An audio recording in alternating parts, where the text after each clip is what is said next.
Good day, everybody. Welcome to the Ammunation. I am your host, Craig Bragg, Nuts Out. And with me is my co-host, the irascible Irving Twin, the Nordic extremist. How are you, sir? Living the dream. Good evening. How you doing? I'm all right. All right. You like the new intro? I changed the logo up, so it's my modern logo. You know what? You don't like the new logo? It's not. No. Hold on. The cartoon of you is iconic. Like if we were more famous, that would be the iconic thing. But this, coupled with the bullets, is like, oh, I get it now. Now I get it. Now you get it? Yeah. Meaning you're shooting at me? I'm taking the bullet. Someone's shooting at you, and it's just classy. It's got like a 80s what's his name there, Magnum PI vibe, and also the sense of I'm fucking bulletproof with that look on your face. I got bulletproof spray tan by like number 45. Yes, sir. Speaking of which, election coming up, baby. Tuesday. Looking forward to it. I'm off next week. I get to watch it fucking real time. I'm not going to though. I got shit to do. But I have time I need to take off because if I don't use it, I'll lose it. So I took another week off next week. So I got shit to do. I got appointments to go to. I got stuff to do around the house. Yeah. The election's happening on the wife's birthday too. So she's real happy about that. Ooh. Well, she will be once Trump wins. He's getting sick. So here's our situation. We got I need to put some work in on that one. I don't know what he's talking about. I'm not sure what he's talking about.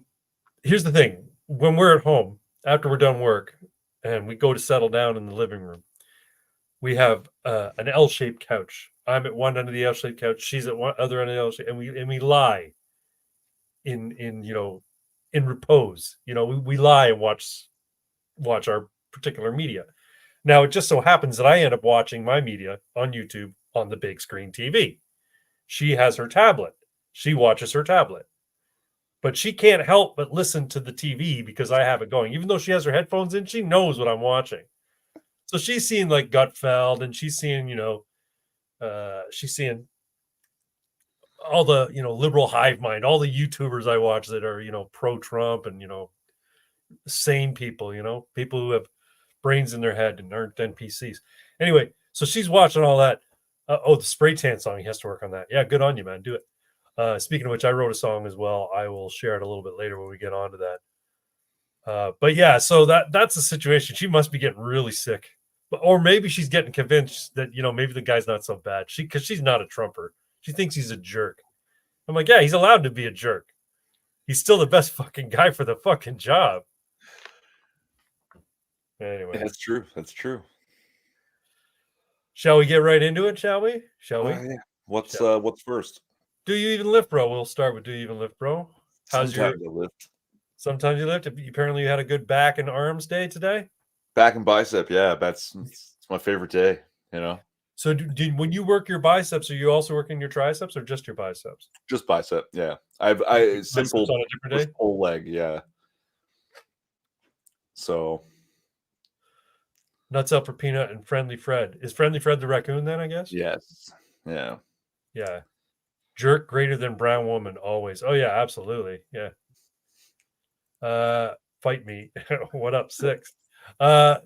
Yeah, no, it's been a hell of a thing to watch though, the campaign. We'll talk about it a little bit more.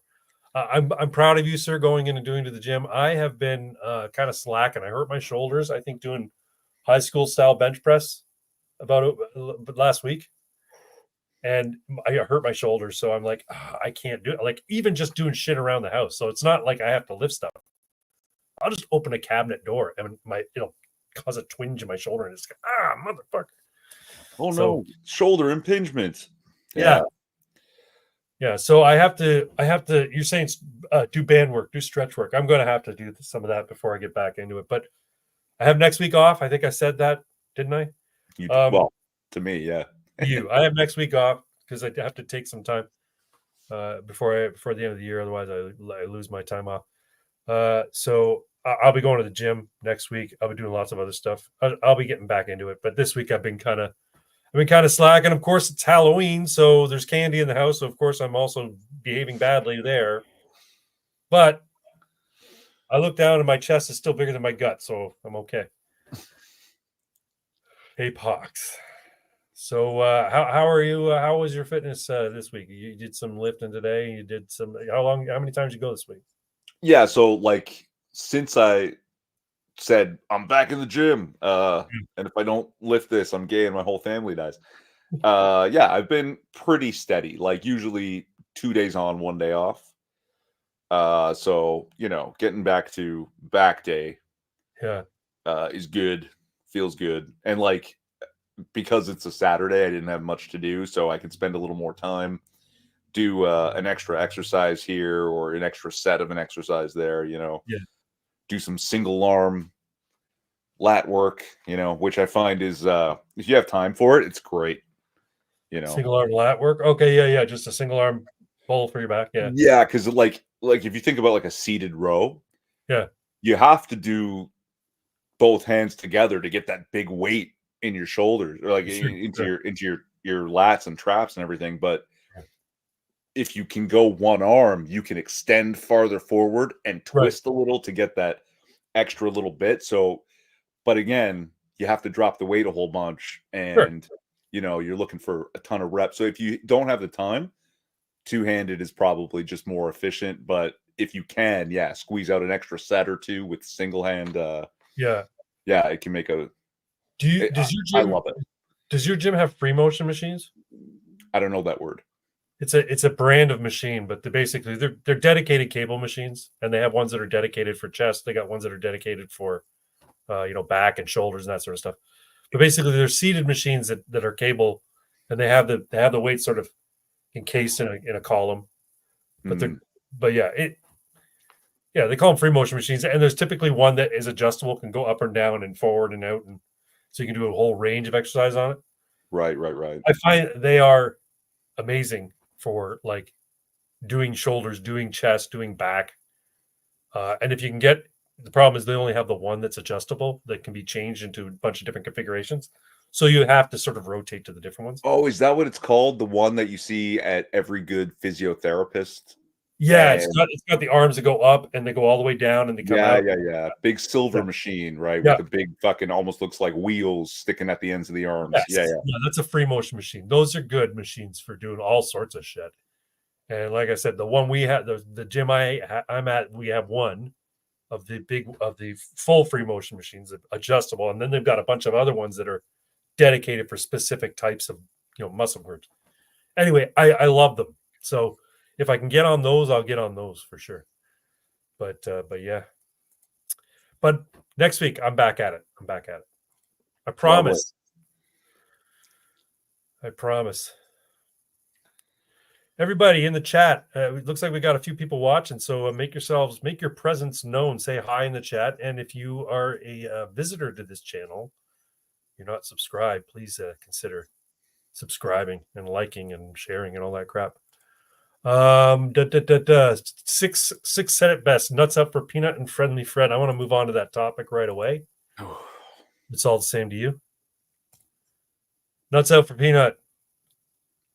So as you no doubt heard, this is in the current news cycle, a few days before an election, and people are losing their minds over what happened to this lovely little pet squirrel from a guy called, what's his last name, Longo. Is that right? Longo? I don't know. I don't care about the guy. I care about the fucking pet. Yeah, the pet squirrel. Yeah. Nice squirrel, didn't do nothing. I saw a crazy tweet. Someone said, man, this is going to win Trump the election, isn't it? And the first response is, well, government overreach caused murder to pet. So yeah. Well, this is it, right? And this is something that they're this is a common refrain saying, why is government concerned about stupid nonsense shit like this when they've got literal fucking rapists and foreign gangs roaming the streets and victimizing people, and yet they focus on this. What is the point of that? So anyway, we got your face when dogs, cats, park ducks, raccoons, and squirrels are going to save America. Yes, that's right. So, folks, just like we had dicks out for Harambe, we got nuts out for Peanut. And that logo or the image from my for my thumbnail there. That's from way back in the day of Drew Curtis's Fark.com. That was Nutsack the squirrel. That's a legit picture of a squirrel, by the way. Squirrels have giant fucking nutsacks. That's not like Photoshop. That's a legit fucking squirrel nutsack. Anyway, I wanted to share something with everybody in honor of Peanut. It's important. And I want you all to listen to this. Hold on a second. See, I don't even really care for squirrels that much, but I understand people's But attachment. a pet squirrel, yeah, exactly. A pet squirrel, I do care about. The raccoon isn't getting the attention he or she deserves. Oh, Fred, he deserves. Friendly Fred, absolutely, yeah. But here's the thing, though. There's an argument like a squirrel is a rodent, and rodents have a pretty good time being domesticated. Mustelidae, like raccoons, not so much. They're always going to be wild animals. You can tame them, but they're always wild animals. That's a common misconception. And ask Pox. There's people that breed raccoons for domestic pet purposes. Yes. Yeah, but they can't be like litter box trained. I don't think they're going to shit in your house, man. No, they have a place that they want to shit, and you can teach them to shit in it, right? Because they're incredibly intelligent, and they don't they always shit on the top of somebody's shed and never anywhere else. So that shed is covered in raccoon shit because that's where the raccoons shit. Yeah. Right. Like they're not filthy. They wash they wash everything they eat. I'm not saying they're filthy. I'm saying that they're not like a cat or even like, because ferrets you can teach to use a litter box. Cats obviously you teach them to use a litter box, they'll use a litter box. But I don't know that you could do that for a raccoon. Maybe you can. They're fucking smart. But anyway, let me share this this lovely ballad that was put together by. Oh, I was trying to buy you time to not boomer it. There you go. There you go. No, I didn't boomer it. It's there. Here we go.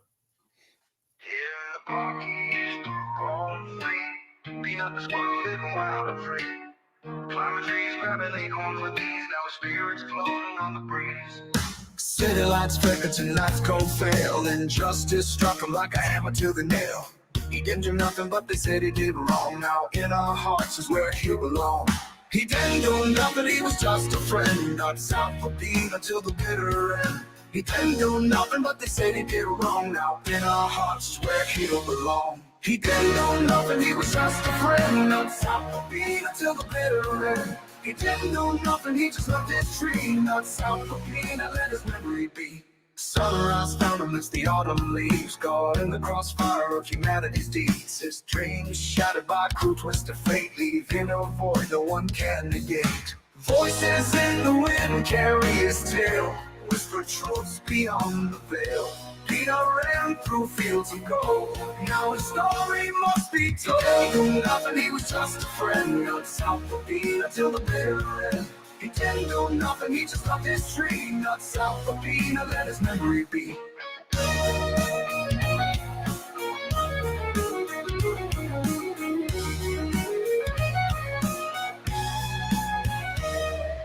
Didn't do nothing, he was just a friend. Not south for Pina till the bitter end. He didn't do nothing, he just loved his tree. Not south for Pina, let his memory be. He didn't do nothing, he was just a friend. Not south for Pina till the bitter end. He didn't do nothing, he just loved his tree. Not south for Pina, let his memory be.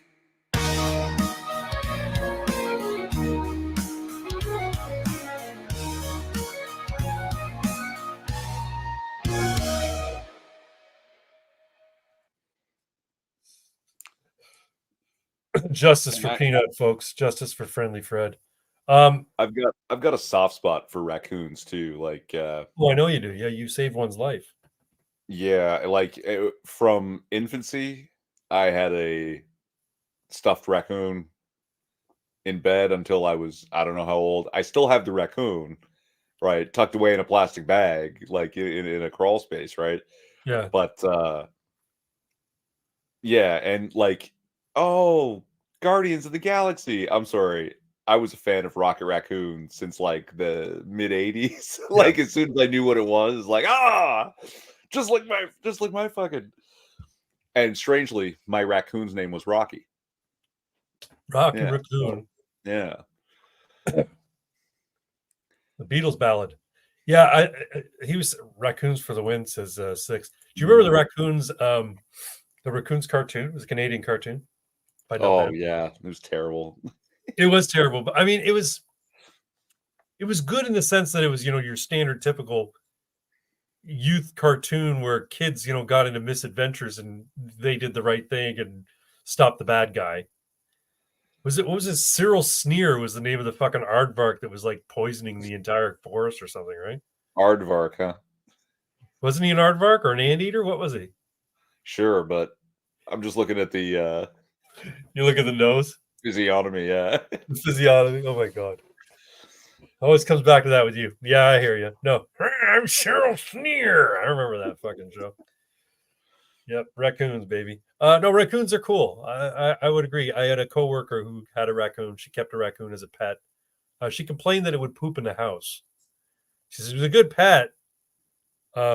He would watch everything he ate, but they need to be trained. They need you can train them. You can they're so smart. Oh, sure, yeah. She said he'd watch everything she gave him to eat. She would make him spaghetti and he'd wash it. So he'd wash all the sauce off the spaghetti. Yeah. Anyway, I know some weird things about raccoons. People don't know. Like we know about their intelligence. We know that if you show them how to undo a fairly simple lock, yeah, right, like a tire, like just a clasp mechanism, yeah, and then you hide that thing away for 3 years and give it to them, they'll take one look at it and do exactly what you showed them 3 years ago that one time. Yeah.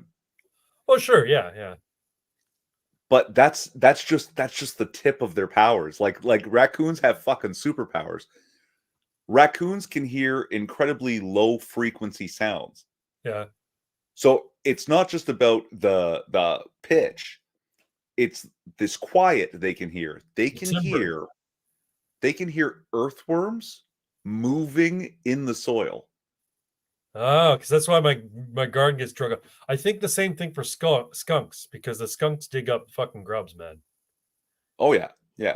I don't know if the skunks are hearing them as well, but then they have those super sensitive, almost hands. They're very. Oh, they got thumbs on the fucking things. They got thumbs on their paws. And so they'll listen for grubs and worms, and then they'll go put their front paws down, and through their sensitive front paws, get a much better, almost like Batman sonar, Daredevil type idea of where they are. There it is. Yeah. No, raccoons are cool. So are squirrels. It's sad to see the squirrels get fucking hit this time of year as well, as they're rushing around to fill up their little warrens with nuts and acorns and stuff. And then of course they got to cross that road, and they got to get across that road, and then boom, hit. But what are you gonna do? It is shitty what the city did. The city authorities did for no real reason. From what I understood, the reason they put him down was because one of them got bit in the process of apprehending the thing, and they needed to check to see if it had rabies, as opposed to just making the assumption it had rabies and getting the shot. It's a wild animal. You should just say, okay, chances of it having rabies probably pretty low because it's been living for 8 years since it was a baby in this guy's house. But because it's a wild animal, it could be carrying rabies. We don't know. I'll get the shot anyway. Because didn't you say that rabies shots used to be like 20 shots in the stomach? 12 enormous shots in the stomach. And now, yeah, it's a much simpler process. It's like not 2 or 3 or something like that. Yeah, and it's not enormous, foot long needles through your belly anymore. So but yeah, here's the other question. Apprehending the squirrel. Why were they apprehending the guy's fucking squirrel? Because he didn't have a permit to have that pet. So 8 years later, after 8 years of Instagram success. Yeah, that's right. Yeah, it has gone global. Even Elon Tree. And you know what? It is, as you were saying, it could win Trump the election. Well, it is a microcosm of a bigger problem. Yeah. Overzealous bureaucrats who decide that they get a little bit of power and they need to wield it against everybody. What probably happened was this guy, he has an Instagram or he has his, his YouTube reels or whatever, and he showed cute little fucking videos of his squirrel Peanut, and some busybody didn't like it because maybe they didn't like his politics, or maybe they just didn't like him because he was a fitness guy or whatever. Decided they were going to narc on the dude, and then of course the city gets involved because they got nothing fucking better to do. Animal control doesn't have to worry about the growing rat population in fucking New York. They got to go after the squirrel that's being taken care of in somebody's fucking apartment. It's ridiculous. I heard he had a permit, but he was waiting on a permit for an enclosure. Oh, okay. So it was just living in his house, and he wanted to make an enclosure specifically for it, and he needed a permit for that. Probably wanted to have it outside. Maybe a neighbor complained that this thing was in his house, and they didn't want it in his house because they shared a common wall or whatever. But whatever. You know what? The point is, why can't people just mind their own fucking business? And this is why the political slant or trend that you're seeing from the conservative side of things, from the Republican side of things, from the Trump camp, is get the government out of my fucking life. Get the government out of the way for businesses and for individuals to live their lives, and everybody will be more prosperous. Everybody will be happier. And that's basically what he's running on. It's why Can you imagine, it is odd that the Libertarian Party did not endorse. Like, he went to them and said, "I want your vote. Give me your endorsement." They didn't. But most actual libertarians, like not the party officials, but most actual libertarians are voting for Trump. They're not voting for Chase Oliver. So, yeah, I was just thinking about that meme about how like the ATF just goes around killing people's dogs and stuff. And can you imagine the poor guy get raided by the ATF? That they would have just been firing all randomly through the house after this squirrel zip darting through. YT censoring me and shit. What are you trying to write there, Pox? They're not letting you write. You know what I found? I think I might have mentioned this last week.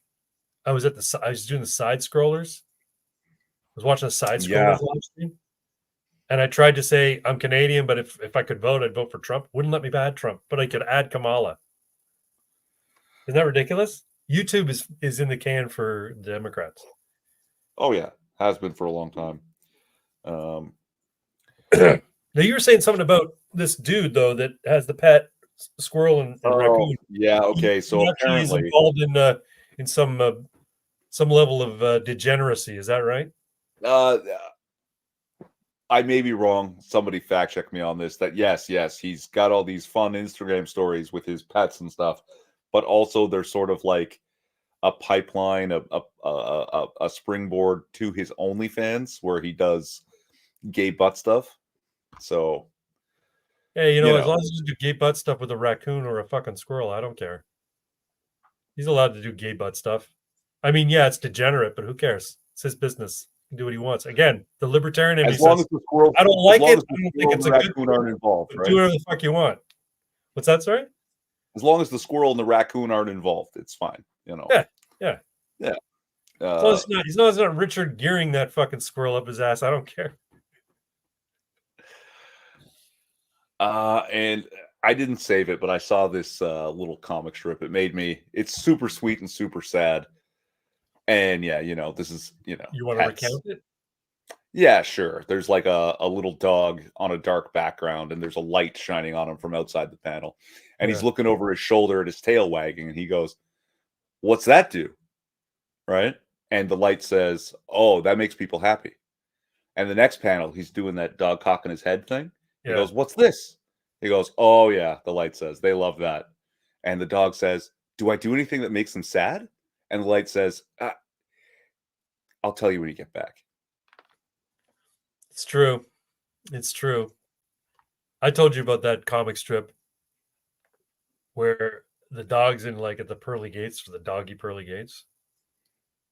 And the angel is, "What did you how did you die?" He's like, I was hugging my best friend. He says, "But what killed you?" He says, "I don't care. I was hugging my best friend."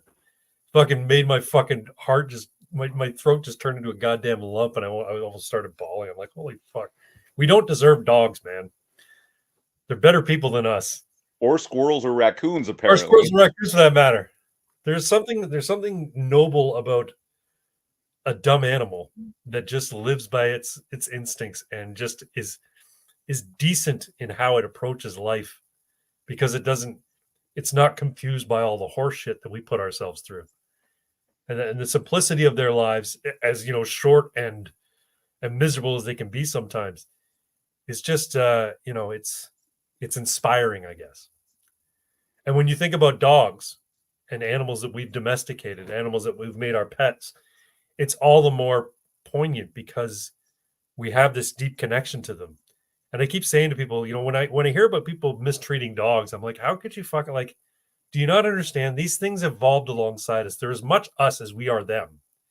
So when you hurt a dog, it's like you're hurting another person. And that's why we have such a visceral response when we see cruelty happen to animals.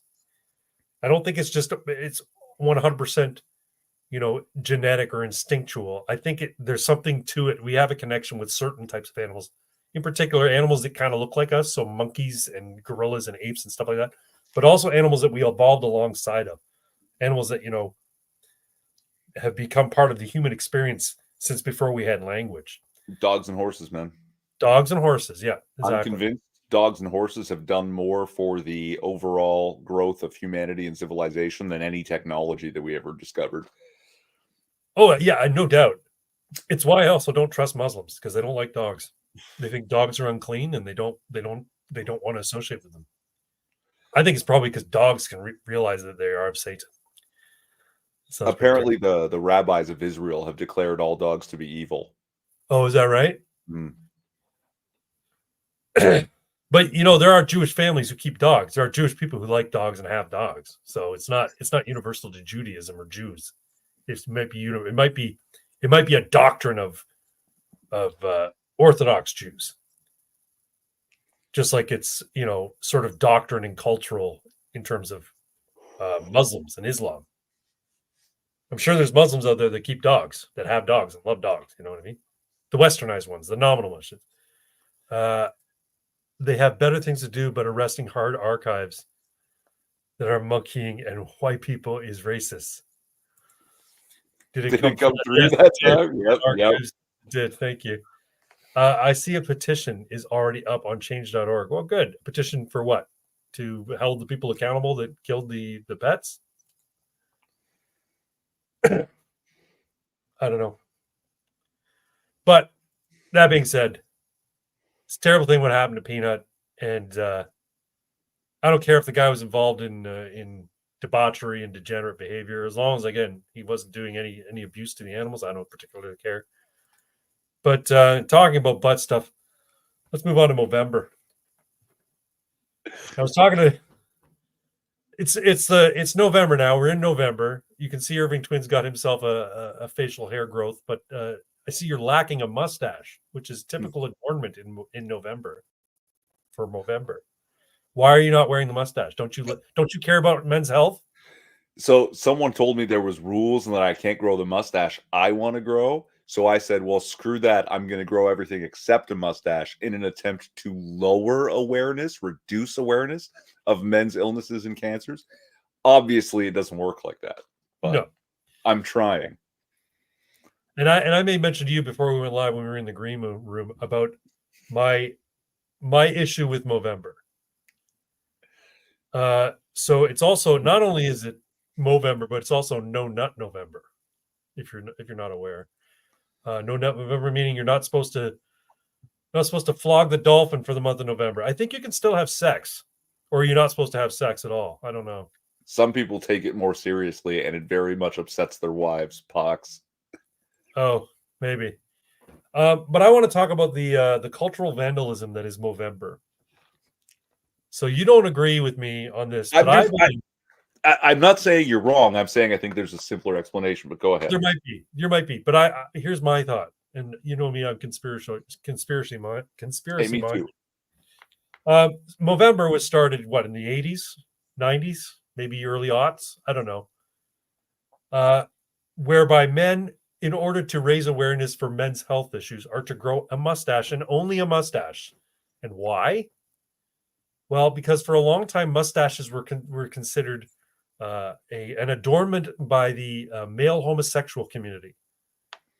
And men's health in terms of men's cancers is almost exclusively talked about in terms of prostate cancer. I know testicular cancer is a part of it too, but prostate cancer is one of the ones that heterosexual men anyway don't want to talk about because they don't like the process of screening for it. So my contention is that the whole Movember movement of men growing mustaches was a veiled insult. Say, hey, let's make the heteros wear a mustache so they can be associated with homosexuality for a month, and let's remind them that they should get their doctor to stick their fingers up their ass for once a month or once a year. So the idea is that, yeah, okay, men's health is important. Men's cancers are important to talk about. But the way in which they did it, they could have done anything else because the women got a pink ribbon to raise awareness for breast cancer. Why didn't they do a camo ribbon? I guess that's be associated with veterans, right? Why didn't they do something else? Put a fucking tire, like a little tire pin, because it kind of looks like a bunghole. Put a little tire pin on your lapel or something. I don't know. It doesn't matter. Something manly. But say, hey, you know what? Grow facial hair like a faggot for a month, and don't forget to go get your doctor to shove his fingers up your ass. That to me is it's cultural vandalism, and it's particularly targeting men about a subject that is actually serious, but it kind of makes light of it. You don't agree, though. I just think there might be some simpler explanation, like the whole mustache being associated with the homosexual community. That's really a thing that I'm pretty sure started with Freddie Mercury after he had come out, died of AIDS, all that, and his famous mustache. But for a couple of 100 years before that, the mustache was associated with manliness, manly men. Like if you didn't have a mustache in the Wild West, Magnum PI, then you were a faggot. Magnum PI, that's even into the 80s still, right? Yeah. But the mustache, I just think, has fallen out of fashion over the past few decades. So what is a weird out there thing that would get people's, what? Mustache? Why are all these guys wearing mustaches? They all look like a bunch of pedophiles or faggots. Yeah. Because that more recent association has made the whole thing fall out of fashion, but it really was a very, very like man type thing for a long time. I just think it's simpler that it was something noticeable that had become unusual, right? So, right. Just I wonder who's responsible for Movember. I bet you if we looked it up, if we were ask AI to find out who started the trend, who made it fashionable for men to grow a mustache for the month of November to raise awareness about men's cancers. Who was the one who started? I bet you it was a gay guy. I bet you dollars to donuts was a gay guy. You may well be correct, but either way, it had to do a lot with, hey, wait a minute, we're doing all this breast cancer awareness and women's cancer awareness, and all these football players are going to wear pink shoes. Hold on, women's cancers, even though they're about even with men's cancers, get like 10 times the research funding. So someone was like, maybe we ought to do something for men's cancers. Well, you know why I think that is? Because women's breasts, because when you think about women's cancer, you think about breast cancer. I know it's cervical cancer and ovarian cancer and that sort of stuff too, but primarily you think about breast cancer. And men and women like their breasts. Like women see their breasts as a sign of their fertility and their ability to create food for their children. And it's, it adds symmetry and beauty to themselves. And women are all about their aesthetics. And men like the breasts too, and they don't want to see their women have to chop them off. But men don't like talking about their assholes or even putting anything near it. As a matter of fact, they don't even like wiping them. That's why guys have skid marks in their pants, because they don't wipe properly.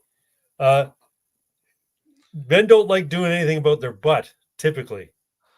So the idea of worrying about your prostate is like, it's not off limits, but it's something they don't really want to think about or talk about.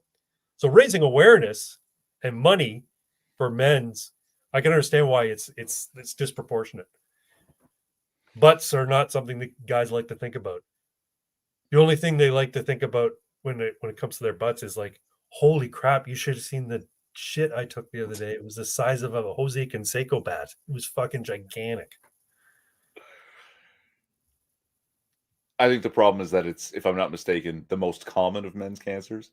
Man gets ball cancer and dies. Woman most affected. It's true, right? That's like Hillary saying, I think women have always been the primary victims of war. They lose their husbands, they lose their sons, they lose their fathers. Wow. Just fucking wow. Yeah, ridiculous. Anyway. You know what? I'm going to move on to this. We'll touch on this real quickly. Our next subject for tonight is Deathbringer is fun campaign update. So as I've been telling you of late, I've been running two Dungeons and Dragons campaigns using the Deathbringer rules addendum, I guess you'd call it. It's basically streamlining rules for people. Makes it much more deadly, makes it much more fun. I've been having a great time playing again tomorrow with my one group, and then my other group I'll be playing with in 3 or 4 weeks' time. We're doing them once a month. We're doing this group every Sunday. But yeah, I'm having a lot of fun, and it's got me to thinking about going back to Gen Con. I haven't been to Gen Con in probably 4 years, but I think I want to go to Indianapolis next year in July and go to Gen Con. And part of me is thinking I'd like to run a Deathbringer game, and another part of me is thinking maybe I'll run an Elf Camino game. I'll get the Elf Camino rules set up. And I'll go some Elf Camino and see if people want to play Elf Camino. We need to do an RPG. You and me and Pox need to do an RPG again. We did one briefly. We did my Elf Camino. We did a bit of Shadowrun, but then it just it trailed off. Well, I'm bad at organizing things, so I sort of lean on you guys for going, hey, are we going to play? Yeah, I'm pretty bad at organizing things too. Says the guy who's DMing 3 campaigns at once, including but I don't organize them. I fly by the seat of my pants. I got a rough idea of what I'm going to do, and then I wing it the entire time. Like I don't write anything down. I know where they are in the dungeon, and I know where they're going to be going when we start again tomorrow. I know what's going to happen. I'm going to bring the minis I need. I have an idea in my mind of how hard it's going to be, but until we sit down at the table and I say, okay, here's combat, I don't have a fucking clue what I'm doing. That's the way I like to run it. I like to fly by the seat of my pants when I'm running games. It's just the way I be. But that being said, I've been working with AI a lot to develop the campaign world. So this world that I've just developed, I've been going back and forth, like talking about ideas for certain adventures and like certain characters that are in this kingdom that they're in called Koenigsland. And I'm like, as I'm going back and forth with Hey Pi, I'm like, fuck, I really like writing. I need to start writing again. I need to sit down and actually write a book or write a series of short stories. What I used to do when I was running these games for the longest time, I would write fiction. In between sessions, I would write a little hunk of fiction and I would send it out to my players. It was basically a little interlude that was sort of like downtime between adventures. So if we ended somewhere like at the end of the adventure, so we had a superhero campaign going at one point. We ended the adventure. These guys were like basically they're being handled by the government. So I wrote a little story about how their powers are being tested by the government, and they're all related. Like the one's a cousin and 2 brothers, and so they're trading barbs back and forth and busting each other's nuts. And it was just, and they really liked it, and I really like writing it. So I'm like, maybe I should get back into doing some more writing. I just don't want to become derivative of something else, because what I've done with Deathbringer is I've borrowed heavily from Fritz Lieber's Fafard and the Grey Mouser, and from Warhammer Fantasy, like the Grimdark Warhammer Fantasy type of idea. So I just want it to be really derivative, you know what I mean? So I got busy as fuck. Things are going to slow down here as soon, so I'll be able to play pretty steadily most of the winter, I think. That'd be cool. Yeah, I guess things slow down for you, the type of work you're in. We should collab a story with Six. Yeah, Six has been very prolific in his writing. He's written a number of novels or novellas. I don't know if they're full novels or novellas. No, they're fucking novels. Tome is the right word. Tome? That's awesome. And you've read a few of them, or you've read part of them anyway. No, I do. I never got around to it. And now we can't even order. They don't ship to Canada. Yeah, so you have to download a digital copy, I'm guessing.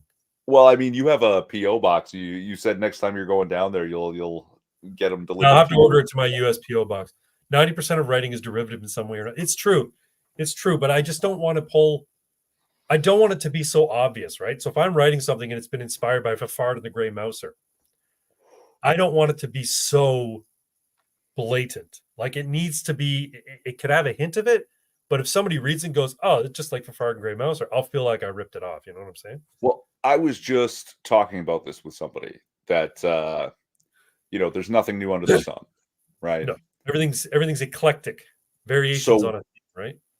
Like someone was telling me, oh, they love this TV show and they love that TV show and they love this. I was like, that's all the same show, right? They're like, no, it's not. I'm like, yes, it is. They're police procedurals, right? They all follow you just like, format. Yeah, you like procedurals. The thing is, what's going to get somebody that make them think it's different isn't that it's different. It makes you think it different. Like, right. Imagine it's a police procedural, except the cops are hunting down monsters.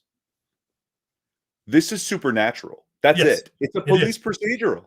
It really They is. do exactly the same thing. They collect clues. They find the bad guy. They find the secret way to get him. And we've pulled a trick and we saved the day. It's the exact same show. But I think about that one differently now because of that gimmick. Right. So the show didn't change. I did. Yeah. And that's they're all derivative. They're like everything's derivative, and you've got to find something that makes people think about it differently. That's all. It's true. The reason that certain things sort of resonate with people, it's their little, like you said, their gimmick, right? Supernatural was also, it was a pretty well written show. First 5 seasons, yeah. It had better seasons than others. Some seasons were terrible. But you could say the same thing about Buffy the Vampire Slayer and anything else. When you think about something like Teenage Mutant Ninja Turtles, that's just a comic book about ninjas. It's just a ninja story. It's a crime fighting superhero story, but they just happen to be mutant fucking turtles. Teenage brothers, yeah. Teenage brothers fighting ninjas. Turtles doesn't even matter. The fact that but the turtles is the gimmick. The turtle is it's like Fish Police. Did you ever read Fish Police?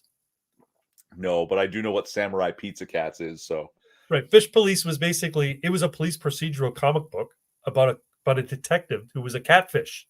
He was a fish. He would fucking go and solve crimes under the sea, and it was dark and gritty, right? But anyway, 3 novels at 550 pages so far. 1 novella out very soon. Painting book cover right now and finishing up revisions. Nice, good on you. 6. I wonder if you have an editor or you're doing the editing yourself. Samurai Pizza Cats. Yeah, I remember Samurai Pizza Cats. I also remember, what was that other one? Street Sharks. Remember fucking Street Sharks? Oh, yeah. All these fucking mutant ripoffs of Teenage Mutant Ninja Turtles. You get Street Sharks, Samurai Pizza Cats. What was the other ones? Do you remember Cops? Yeah, Bulletproof. Fighting crime in a future time. Yeah, Long Arm, a fucking Bulletproof and shit. That was a great show. That had they had a really cool animation style, that one. They were kind of like chunky and blocky looking guys. It was really the cool. Precursor animation to Batman the Animated Series. To make it look like noir. Yeah. As noir as possible, yeah. Biker Mice from Mars. I remember that one too, yeah. Battletoads, right? Battletoads. But Battletoads were awesome, actually. It's still a meme, eh? Calling up fucking GameStop and asking for Battletoads. No, it's the Pawn Stars guys. You got to call Pawn Stars and ask them for Battletoads. But no, people were doing like this. This was a 4chan thing. Yeah, but I thought it was Pawn Stars. No, they'd call up GameStop. Like they'd call up GameStop to get Battletoads like 15 years after Battletoads was ever released on like NES, right? Yeah, great game. Is it possible to beat? It had a thing at the very end of it. It made it impossible to fucking win. But yeah, they call up GameStop. Like it'd be on the VG board on 4chan, and it'd be like a Friday night, and people go, "Hey guys, I think it's time to hit up GameStop and see if they got Battletoads." And then everybody would be calling fucking GameStop. So you get one GameStop getting like 50 fucking calls. Hey, you guys got Battletoads? Fuck off! Stop fucking calling here, you son of a bitch! Fuck, hilarious. I don't think Battletoads was a cartoon. No, it was just a video game. I think some comics came out after. I think it was it basically used Double Dragon. Battletoads was basically Double Dragon, and they just put the fucking toads on top of the two brothers. Yeah, because one of them was like a brown toad, and the other one was like a traditional green toad. Yeah. Fucking Battletoads, man. Anyway, was there? No, there was no cartoon. But anyway, I've been having fun with Deathbringer. I've been having fun doing the RPG stuff. I'm not being as prolific when it comes to crafting as I want to be. I've got a space set up in the basement for crafting, but my basement is still a mess, and I need to get it fully cleaned up before I'm going to feel comfortable sitting down there for hours on end doing craft stuff. I also have this problem. Do you procrastinate, Mr. Twin? Yeah, I mean, on certain stuff for sure. See, I procrastinate on just about everything. So things that I don't want to do, I procrastinate because fuck, I don't want to do them. But then when I finally do them, I'm so happy that I got them done. I feel like I've accomplished something. But then there's things that I want to do. There's things that by all rights, I should have a desire to sit down and do. But I put them off. Do you know why I put them off? Why? Because I'm worried that they're not going to turn out the way I want them to turn out. Oh. I'm worried that I'm going to fuck it up and I'm going to be dissatisfied with the results. And so I put it off. And it's like, it's a really bad psychosis I have. I fucking hate it, but it is what it is. Someone told me this. I'm sure it's maybe you've heard it. Procrastination is like masturbation. It feels great at first until you realize you're just fucking yourself. Oh, it's true. But here's the thing. Procrastination doesn't even feel good to me. Like putting stuff off, I feel terribly guilty the entire time I'm putting stuff off. Yet I'm still like, fuck, I'll watch one more YouTube video. You know what I mean? I'm gonna watch. You know what? And here's the silly thing. I'll do things that I hate doing to avoid doing things I want to do. I'm like, I'll go down there and I'll start painting my miniature because I 3D printed a miniature for my wife's character and I got to paint it. But I'm like, I'll go down and do that in an hour or so. First, I'm going to clean the kitchen, and I'll go and I'll fucking clean the kitchen, and then I'm done cleaning the kitchen. I'm like, okay, I'm going to relax for a couple minutes before I go down and start painting that miniature.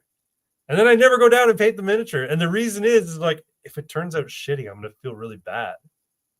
And that makes no sense to me because I can just repaint it. Yeah, like I don't know why I'm reminded of that cartoon Metalocalypse. Oh, I remember Metalocalypse, yeah. Nathan Explosion becomes like governor of a state or something, and everything's going wrong. And they keep going, Governor, we need you to do something. And he's yelling, I'm eating chips. And he's just the whole episode. He needs to do something, but he's busy eating chips. Yeah. But you know what? He was probably the best fucking governor because he kept his hands off shit. No, everything went to hell. Well, that's okay.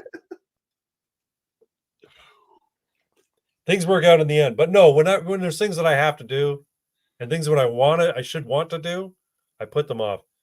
But now here's the other thing. We're going up to Guelph a little bit early. We normally go up there for around noon and play for 4 or 5 hours. We're going to go up a little bit early because my buddy, he's got an awesome setup for painting miniatures. He's got lamps with like fucking magnifying glasses on them, so I can like look through a magnifying glass and get really detailed. He's got all the paints. Like I've got probably 1/16 of the paints he's got. He's got all the fucking paints. He's got 2 airbrushes. He says, "Hey, I got one too many. You can have it if you want." I'm like, I'd love to have it, but am I going to fucking set it up and use it? Or is it just going to collect dust in the corner? Anyway, I got another comment here. You still on that chip thing, huh? Going to start writing the manuscript for the second novella in a little over a week. Good on you, Six, man. That's awesome. Yeah, I'd like to get into writing. I should get onto that, but yeah. I'll probably put that off too. All right, let's move on. Oh, wait. Before we move on from gaming, let me tell you about Skyrim. Oh, you had something you want to talk about. Yeah, you're doing Skyrim lately. It's just something silly from Skyrim. So like the Nord Extremist tag here. Yeah. A little while ago, I have this clan of characters that I make, and it's like, oh yeah, Altaholic, but they're all Nords and all variations of the same character, and all from the same clan that I've named the Dark Maids. The dark Anyway, mains? Dark mains. You know, there's the white mains, the gray mains, Oh, right? right. Mine are the dark mains, and they're Nords, and they're blue-eyed, but they have dark hair, right? Like they all have black hair. And yeah, I was playing on the survival mode where like you can actually die of the cold and starvation. So you gotta make campfires and shit. Yeah, and it's neat for a little while, but it gets really tedious and really frustrating that you can't fast travel anywhere. Your carry capacity is cut in half, so it's just a lot of walking. Man, does it eat up the time you have when you're playing a video game? So yeah, I was a little frustrated as my fucking torch went out in mid travel, and I'm freezing to death nearly. And I finally come across like one of those little inn places, right? Yeah. And I just go in there and stand near the fire, thinking, "Oh, I'm saved." All right. And then the bard gets up and pulls out his instrument and starts, playing. I was like, oh, cool. Okay, Ragnar the Red? What's that? Started singing about Ragnar the Red? No. He's playing, and I'm like, oh, live music while I warm up here. Maybe I'll even get a room and buy some food or whatever, so I don't have to use any of the food. Anyway, and he starts singing, right? Yeah. And I was already so frustrated with this game. And the song that I'm listening to him sing, I was like, what the fuck? Is he singing like, stupid stormcloaks have ruined everything. That loser Ulfric will never be king. And I whip out my mace and I fucking club him, and he dies one shot. And I yelled at my TV, Skyrim belongs to the Nords, as everybody turns on me. Of course, you killed the fucking bard. What town were you in? I can't remember. All I know is that I had to run away. I fought off one guard, but more were. And on survival mode, God, like I was low level. I was like maybe level 8 or 9, right? So you can kill a bard, but you can't fight multiple guards at this point. You have to put your weapon away, and then they arrest you, and then you go to prison. Oh yeah, but I wasn't doing that. No. I just twisted, and now that character, that's Johann Darkmane. He is the Nord extremist, where every time he comes across Imperials with a fucking Stormcloak, he just fucking attacks them and tries to set the Stormcloak guy free. Yeah. That's awesome. Yeah, don't take kindly to bards that sing poorly about Ulfric. Yeah, because there's definitely some holds that are more more what do you call it? Skewed towards the Imperials. Yeah. Yeah, they're more sympathetic towards the Imperials than they are to the Stormcloaks. Yeah. Oh well, I fucking love Skyrim. It's still fun. Look at Six. Irving the Bard Slayer. Yeah, there you go. Go up one. Went hard on that bard. Now he's out of tune. Oh my goodness. Ah, it's beautiful. That's awesome. All right. Let's move on. I do not want to loop. Folks, it's time for... Let me say you feel trapped in a man's body. Well, sometimes I get the menstrual cramps real hard. Time for true news, folks. I don't know if you've been... This is a good segue off from games. Did you hear about the controversy regarding, what do you call it? Dragon Age the Veilguard? No. But I saw the memes about push-ups and wondered what the fuck that was about. So I guess you're going to explain it to us. Let me elucidate you. So apparently in Dragon Age Veilguard, you have a lot of character creation options. You can create a trans man with breast scars, mastectomy scars. But there's one cutscene in particular in Veilguard where it made many people get very upset, and I'm going to share it here. Give me a moment. I'll boomer it up.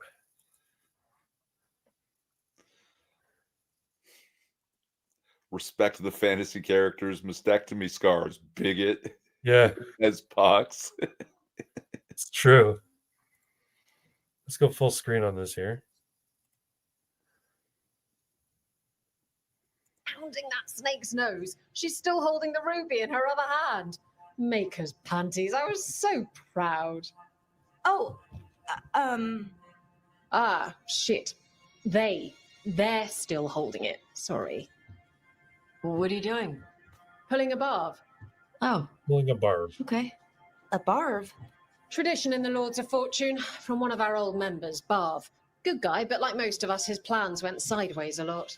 Bad blood among your crew's not good for morale, but there's not always time for big, drawn-out apologies. So when one of us screws up and we know we've screwed up, we do a quick 10 to put it right, pulling above. Oh, there we go.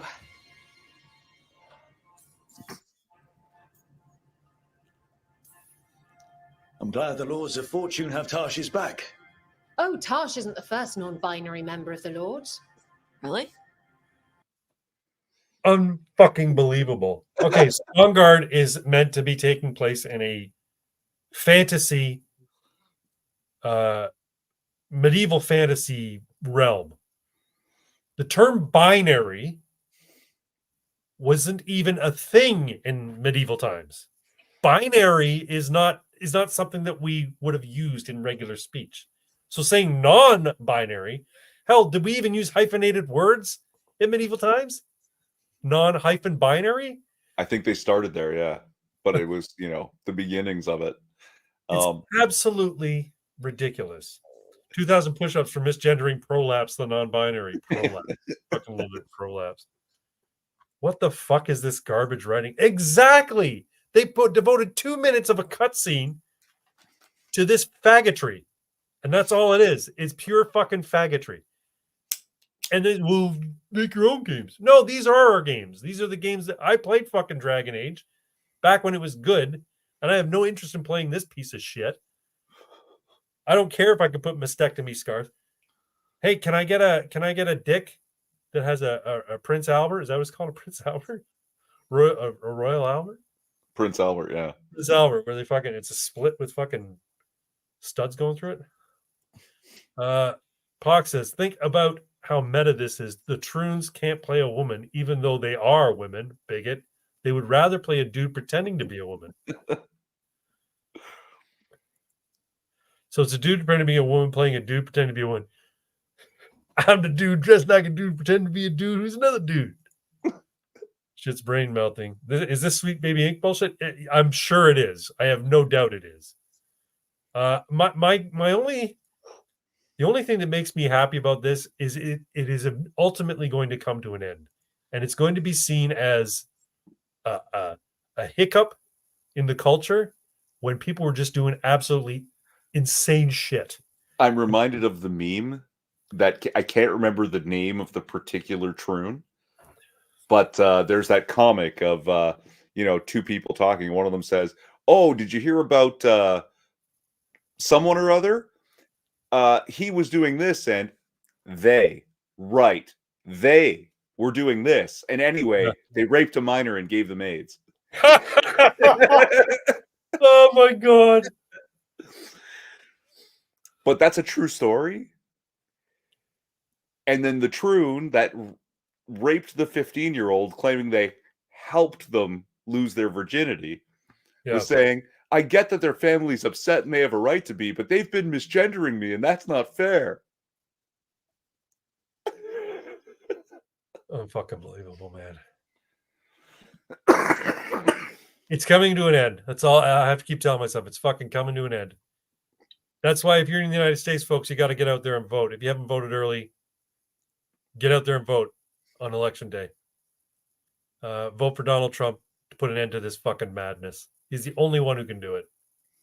If Kamala gets in, it's fucking over. Forget it. It's fucking over. There's never, because he can't run again in 2028. He likely isn't going to run again in 2028. And I don't know if there's anybody who can take up that fucking mantle. So he's got to win, folks. No. The queer kid stuffed lady was part of the team for this game. No shit. Look it up. Oh my god. Unbelievable.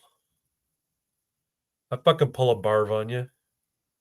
And by barv, I mean my 60-pound mace that'll just fucking bury in your head. Skyrim belongs to the Nords. No Troons in Skyrim. All right. Yeah, so that's the nonsense faggotry we have to put up with. I'll hear no more of this Thalmor nonsense. She was like a writing. So she was probably part of Sweet Baby Inc. There's another one. There's I think there's 2 different consulting firms that do this kind of that fucking fag it up for these games, that troon it up. Yeah, BioWare's writing director is a troon. Whoa, so imagine that. Hey, so are the people who made The Matrix. They're both, isn't that the funny thing? The Wachowski brothers are now the Wachowskis. The what's that? They're just Wachowskis. the Wachowskis, yeah. Because they're fucking troons now. Both of them. Absolutely insane. Anyway. Yeah, I just wanted to rant about that a little bit. Anybody got any thoughts on the Dragon Age Veilguard? Anybody played it? Apparently Asmongold played it and was not a fan. There's a video of him playing it. Well, I mean, I'm definitely not interested now. Gender. Let me share Asmongold's video. There's a minute 30 clip of him.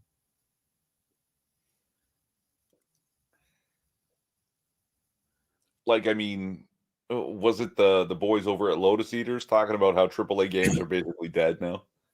Yeah, they are. There's better indie stuff now. Yeah, and Sony had to pull their whole thing they thought was going to be their flagship. Yeah. Right. All right, let's watch Asmongold. Gender identity options. Oh my, uh-oh. Here we go. Take a long, hard look in it, kid. It'll always show the face of a hero who can get it done. Establishes transgender identity and unlocks new dialogue options in future conversations. I love who I am. It feels good to see the real me. Should I do it? I mean, every single option makes me transgender.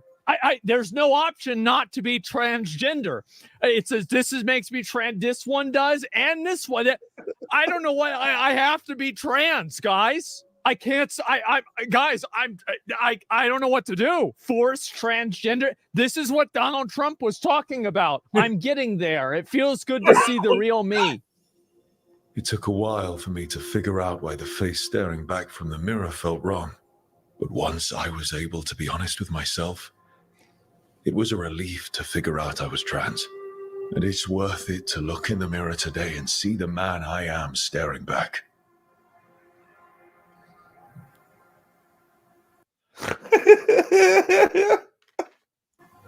Can I do it again?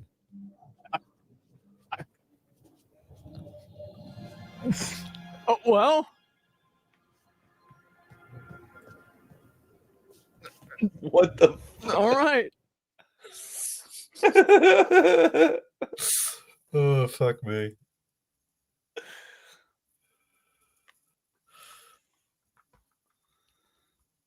Lindsay the ukulele playing dipshit. The Wolf Jacksons are soy facing about their neo vaginas. Ugh. Lindsay the ukulele playing dipshit. Who's that? The queer kid stuff. Oh, that chick. Yeah. Oh, fuck her. Sides equal orbit. What the fuck? What the ass shit? Yeah, fucking Asmongold. Apparently he remember I was talking about, I think it was the last Ammunation.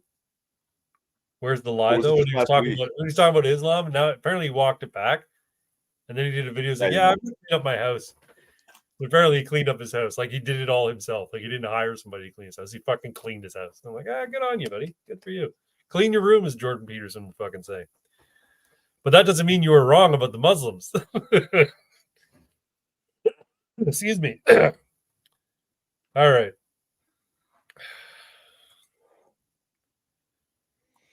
Let's what do we want to talk about now? Any final thoughts on the Dawn Veilguard, Dragon Age Veilguard shit? Don't bring Dawnguard into it. Right now I'm playing Venla Darkmane, Venla the Vampire Hunter, Venla the Vanquisher, right? Yeah. Oh, Venla. Venla the Wanderer. She's pretty awesome now. Yeah. Is she a Dawnguard? Yeah. I like the crossbows that the Dawnguard get used. They're pretty fucking.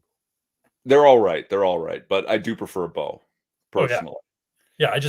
I like the animation. I thought, oh, that's kind of cool. Anyway, all right, we're gonna move on, folks.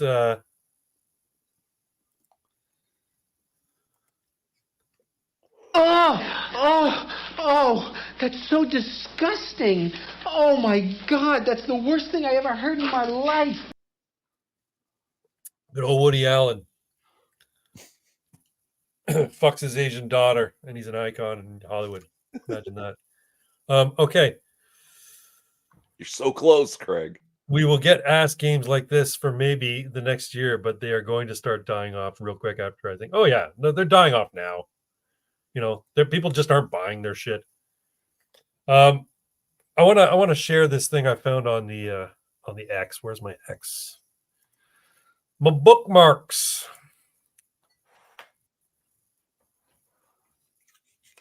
Here it is.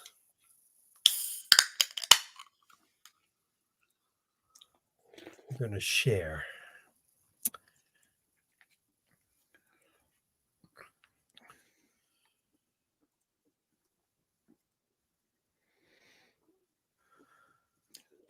Now, you might not like this. You might not like this. Can you see it? No. You're not sharing. Oh, you're right. I'm not sharing. Now you can see it? Yes. You might not like this because it's, well, we'll just watch it. Tell me what you think. See, you're saying I can't leave where are you a Zionist? I can't eat here wearing a Jewish star? Excuse me, do you work here? Does that gentleman work here? Do you work here? You're causing a disruption. I'm gonna call the police if you don't leave. Please call the police. I'm not causing a disruption. Do you work here? You need to leave. Sir, you need to leave. This is a private business. You need to leave. This is a private business. Do you know what a private business means? You need to leave. I don't need to leave because this is a private business. You're being asked to leave. You want me to escort you out? You want me to escort you out? Leave my business. In front of my son. Get out of my business. Stop screaming. Get out of my business. Is it his business? This is a business. You were the owner. He owns the cafe. Hold on, please. Hold on, please. This gentleman asked me to leave because of my hat.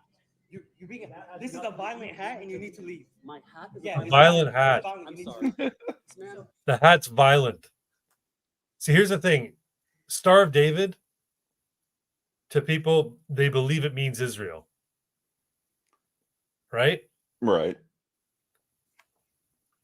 In the same way that people, I mean, if you said that the crescent moon meant Iraq or meant, any other Muslim nation, Indonesia, oh, you have a crescent moon? You obviously are a fan of Indonesia and all the criminal things that the Indonesians do to non-Muslims or whatever, right? The Star of David is a religious symbol. It doesn't necessarily mean Israel. But in any event, let's keep going. This man cannot ask me to leave because I can. It's my business, bro. No, he can't. It's my business. You can't refuse someone. I can. Yes, I can. You can't refuse service for a protected class, and he's asking me to leave because of a Magen David Dome, which is Magen David, which is a Jewish star. He can't ask me to leave because of my religion. He can't ask me to leave because of that. Yes, you are. You said, are you a Zionist? You said. Are you a Zionist? I don't have to identify myself by my. Get out. Bro, get out. Please back away. Get out. Yes, he does if he's asking me to leave based on a protected class. Are you really I'm sitting here quiet? We were sitting here quietly playing. I don't. You're wrong. Call the police. I don't. They're wrong. Call the police. You're gonna have a lawsuit. I don't. You're wrong. Call the police. Yeah, I'll call the cops on you, bro. Do it. He's right. Go ahead. It's always been unclear to me, because I did see this earlier, whether or not that guy with all the hair is actually the owner. I don't think he is. He's saying that he is, but it's my business. But I don't think he's. I think he's full of shit. He's saying it's a private business, which is true. And a private business has. What's that? He may be the manager. He may be in charge, so to speak. But yeah, he may not be the owner. Regardless. Yeah, what he's saying is it's a private business, so I can ask you to leave. You know, the libertarian in me says by rights he should be able to ask anyone to leave for any reason. However, he said it. He said the quiet part out loud, and now he's not allowed. Well, that's just it. That Star of David, that hat is violent. Well, the hat is just a hat. How can a hat be violent? Because the Star of David to him represents Israel and Israel bad. Right? And when he says, no, this is just a Star of David hat, you know, it's a baseball cap for a fucking baseball team. Yeah. And it happens to depict the Star of David. And if you want to evict me because I'm wearing a Star of David, it'd be the same as evicting someone for wearing a cross or wearing a rainbow flag. So stop making me defend Jews. I know, right? And I'm going to keep going. Even though it's against my ethos, I'm gonna call the cops. Do it. Call the cops. It's against my ethos. I love that. Yeah, normally I say defund the police because I'm a communist left winger, but now I have a need for them, so I'm gonna call them. We were across the street at Casper's. I asked them if they made coffee and had a bathroom. They said across the street. We came across the street. I ordered a coffee from that gentleman. I used the bathroom while he was making the coffee. My son and I sat down to play chess. And then while the drink was coming, he came up to me and said, because of my hat, I need to leave. This other guy. I said, do you work here? I don't even know you. This other man served me my food. He didn't tell me there was any problem. We walked into an establishment that what doesn't allow Jews? And run by That, Palestinians. so that doesn't allow Jews? And it's, they They may not. I love that. Well, they might not allow Jews. Well, they have to allow Jews. This is fucking New York. This is the United States of America. They passed a law that said you can't discriminate against somebody based on their fucking religion. Part of their fucking constitution at this point. So I'm pretty sure, though, there is that, you know, owners, private businesses have the right, reserve the right to refuse service to anyone, but just don't say why. Right. Now, here's a point that some people have made. If the guy came up to him and said, look, you've been here for a half an hour. We have a policy that people can't be here for more than a half an hour, even if you're playing chess. We expect you to finish your game and get out within 30 minutes. If he'd said that, the guy has no recourse but say, oh, okay, I'll leave. But he stupidly said, your hat is violent. Are you a Zionist? Get out. You're causing a disruption because you're wearing that hat. Fucking idiot. They may not allow Jews. And if they may not, that's not on us. What do you mean that's not on us? Well, it's not a cop saying that. I thought he was having this argument with a cop. It's just some other broad. Who's that broad? Who's this ugly fucking troll? I don't know, but she had come over with that guy earlier. Deny service to Jews. He's told me to get out. You called my drink out, and I took my son to the bathroom while we were finishing our game of chess. You knew where you're at. You knew where you came into. He may not have. This may be an entirely innocent situation. Yeah, and I think that you look, man. Okay, no. So now she's jumping to his defense because she's like, yeah, you know what? Maybe you're right. No, but you knew where you were coming into. Yeah, you know what I'm going to do against this group of people I don't like? I'm going to go give them my money. Yeah, that's it. That'll show them. Yeah. I would say that might be the case if the video footage started from the time he entered, but it started after somebody came and asked him to fucking leave. He's like, I got to record this. Now he's pointing at me and saying I'm not innocent because I have a Jewish star on my head. I get that this is not a situation. You don't get very much right now. I think that you get that they're allowed. You think that they're allowed to discriminate on my religion. They're not allowed to do that. I didn't say anything. I didn't do anything. They are not allowed to. Are they allowed to ask people to leave for being gay? They can. No, they can't. They can. Well, yeah, you're right. They can do anything they want. They can ask somebody to leave because they're gay. They can also ask for a fucking lawsuit because that's what would happen. You really need to educate yourself on a business owner. It's not smart. You because it and does what it makes. You need to educate yourself as a business owner that you are not allowed to discriminate based on a protected class. You let your child, if you were with them, if someone was discriminating based on you're using your son as a human shield. You're a cow. Fucking this. You're using your son as a human shield. What? And did you see the way her eyes rolled as she turned to look at that guy? It's true though. He's just causing more fucking problems. She's trying to resolve this because it only catches a touch of her face in the corner. But goddamn, that face is like. She's perfect. like, I don't want to deal with these. Please, just roll it back a touch. I want to see that. That was good. That was real good. Yeah. From here, eyes on her face, boys. You're using your son as a human shield. You're a coward. You're a coward. God, fuck. Can you stop? Seriously. What? Are you about to fucking throw a fucking grenade at him? He's right though. Look, she's trying to fucking de-escalate the situation, trying to get a peaceful resolution without it escalating, and he's trying to make it more fucking caustic, you know? Oh yeah. There's no side. He's being trespassed. I want him to leave. Am I being trespassed? Yeah. Yes. Okay. I'll comply with anything that you have to say. Sharmut. That's a very derogatory term. It means bitch. It also means slut. It means every bad thing you can call a woman. So when you call a guy a sharmut, it's even more insulting. Yeah. I love Jewish people. I love them. Tikkun Olam. Fuck Israel. Fuck Zionists. Fuck Zionists. I trespass. I trespass. Why he's saying fuck Israel and fuck Zionism? I trespass. Because it's a free country. I can say whatever I want. But why is he saying it to me? Bye-bye. Why is he saying it to me? Bye-bye. Are you a Zionist? Bye-bye. Well, he's so happy that the cop's saying, yeah, you got to get out. So that's the thing is, I'm pretty sure how this is all going to work is the cop can be like, yeah, if you want me to trespass him, I can remove him. But basically now you've given him a lawsuit and I'm going to say, yeah. Like, this is it, because when she goes to court, she's asked to come to court and testify about what happened. She'll be forced to say, this man was in there and the owner, who was Palestinian, didn't want him being there because he was Jewish, and he asked him for him to be trespassed. So I trespassed him, and the man left without incident.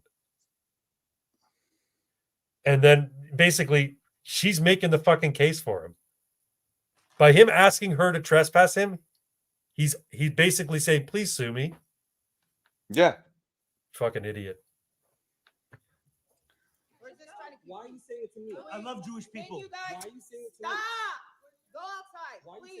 Please. Go outside. Yeah, now that the fact that he's hanging out after he's been told to leave and been advised by the police that he's trespassed from this place, he's not doing himself any fucking favors. But that being said, I think in a court of law, they're still going to say, yeah, he was definitely being discriminated against because of his Jewish heritage. Oh yeah, 100%. And therefore, this lawsuit can go forward and settle out of court.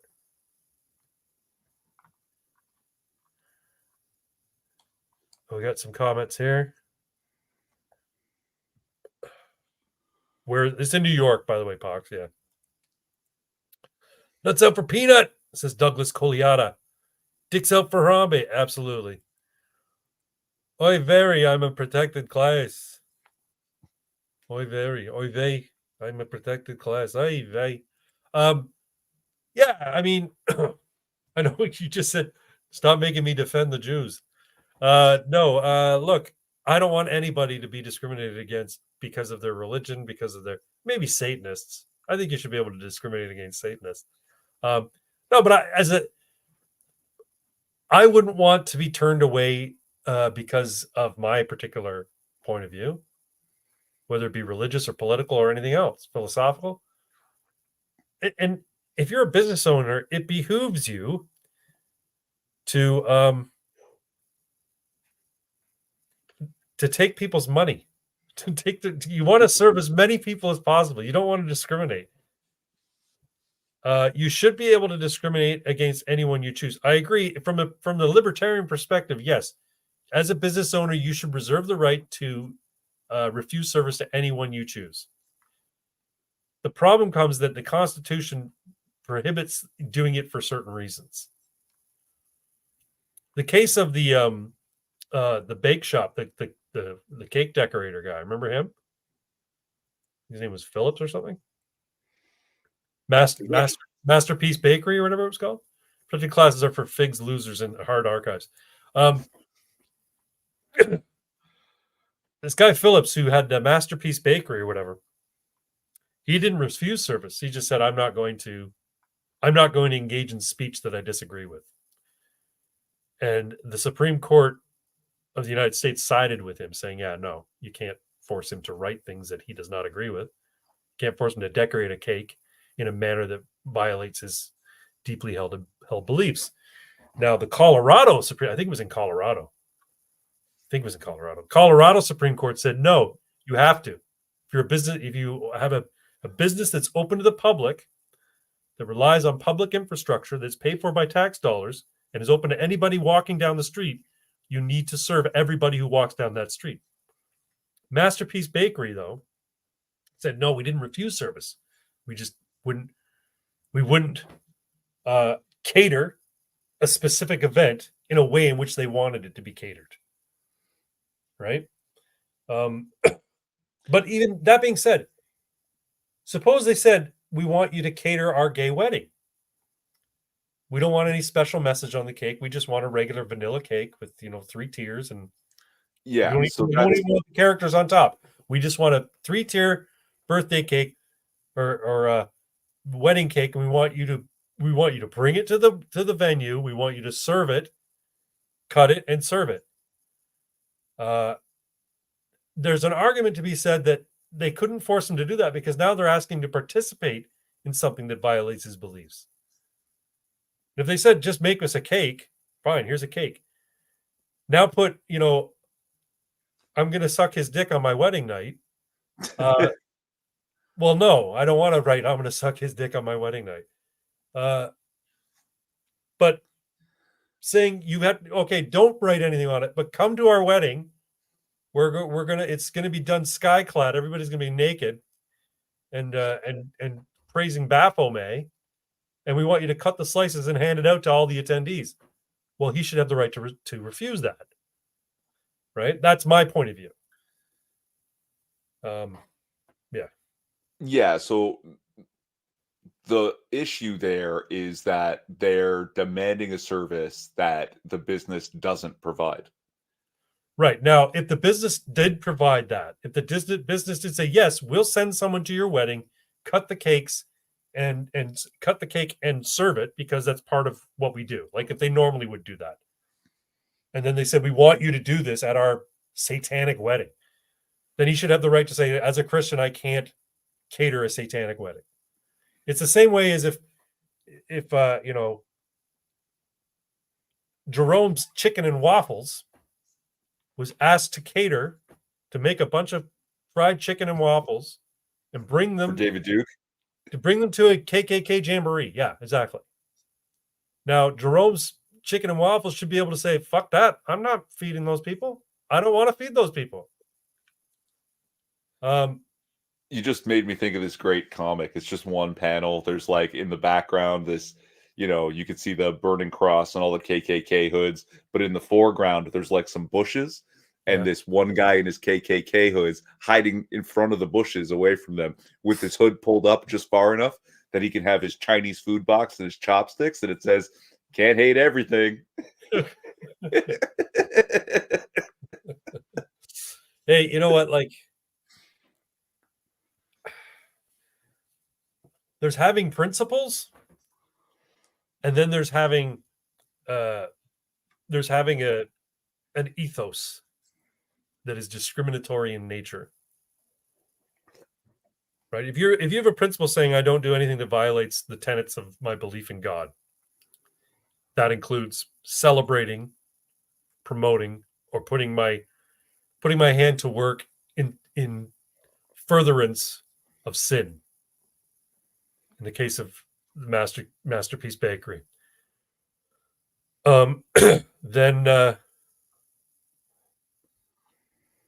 I think you have the right to say, no, I can't do that.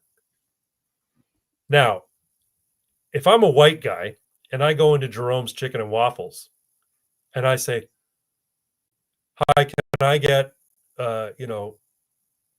10 buckets of chicken and 15 boxes of waffles, and I'll pick it up on Thursday at 3:00.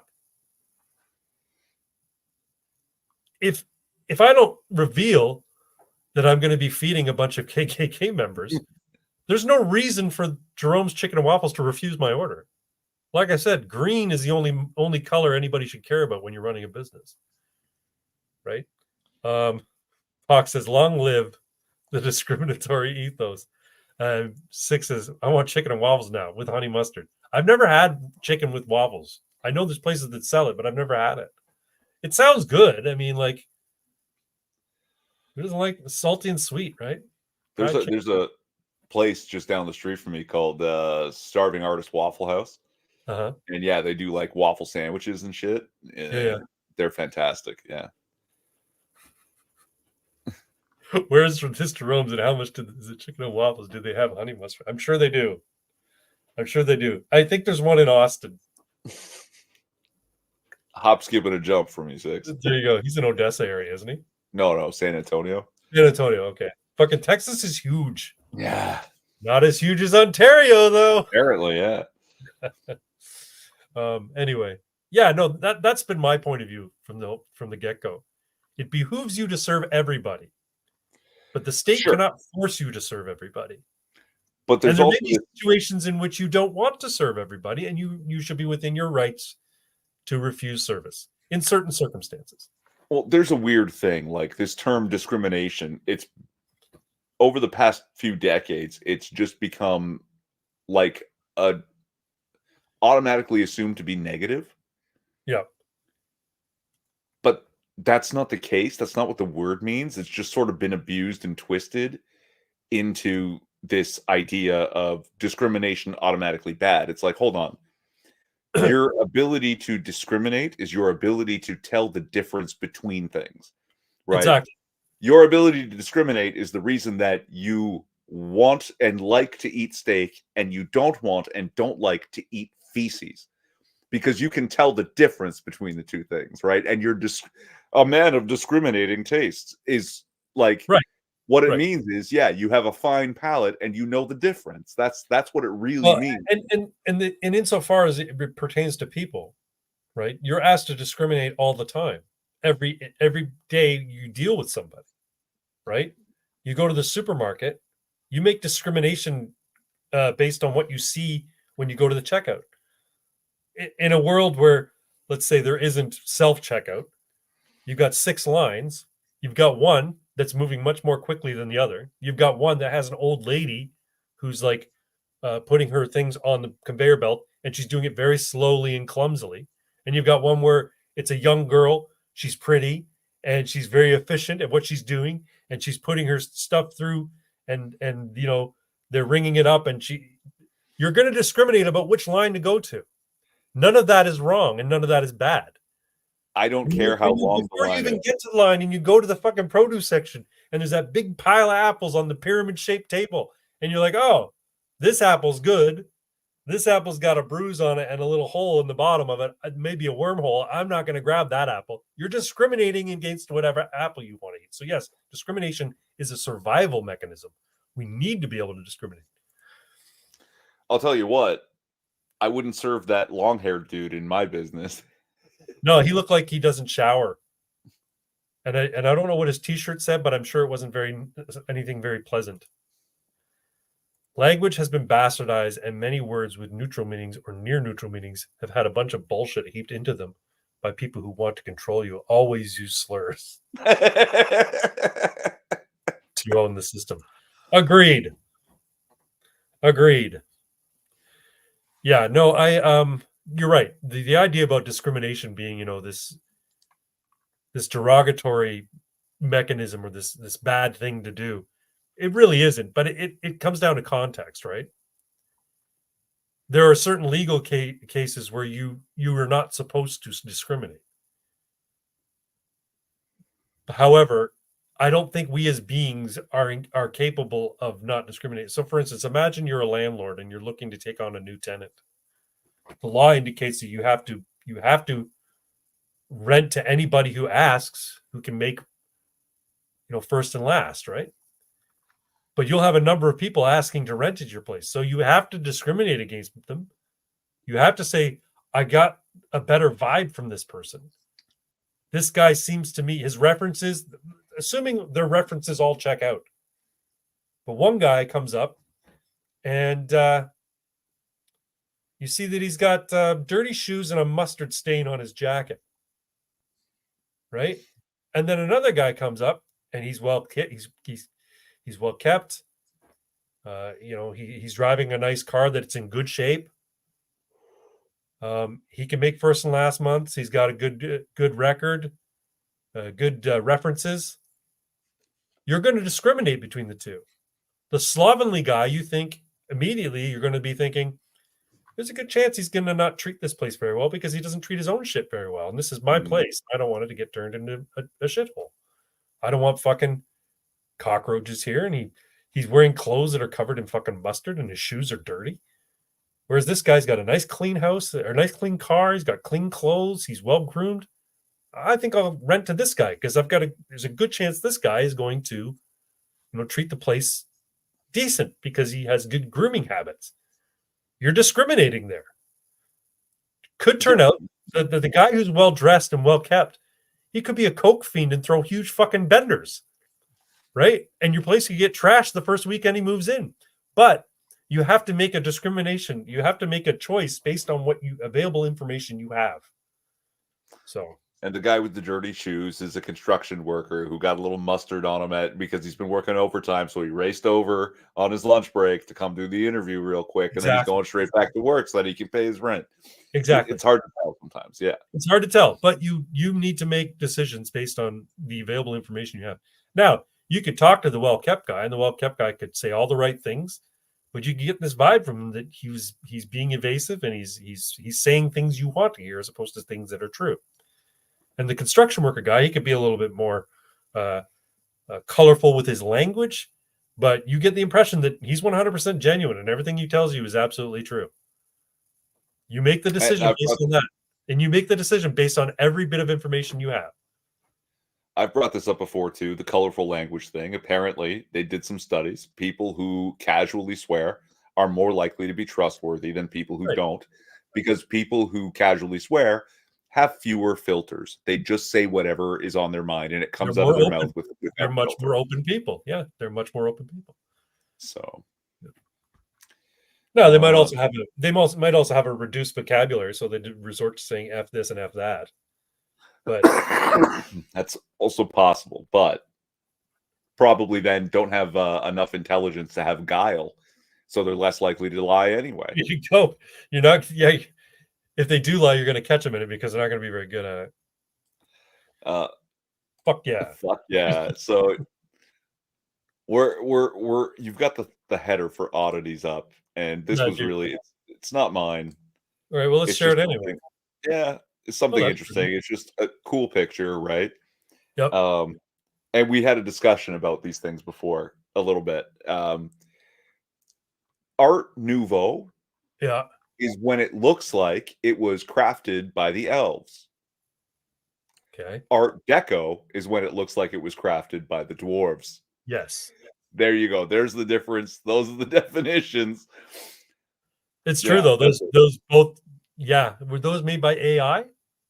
I don't think so. I think these are real places. Yeah, I think these are real places. I don't know where they are, but I just saw these pictures and saw that description. I was like, "Yep, that's right." Not gonna lie, I think I prefer Art Deco. Just saying. Sometimes, yeah, Yeah. When I think about the aesthetic style of Batman the animated series, I think about how all the buildings and the cars were designed, and they have a very Art Deco kind of look.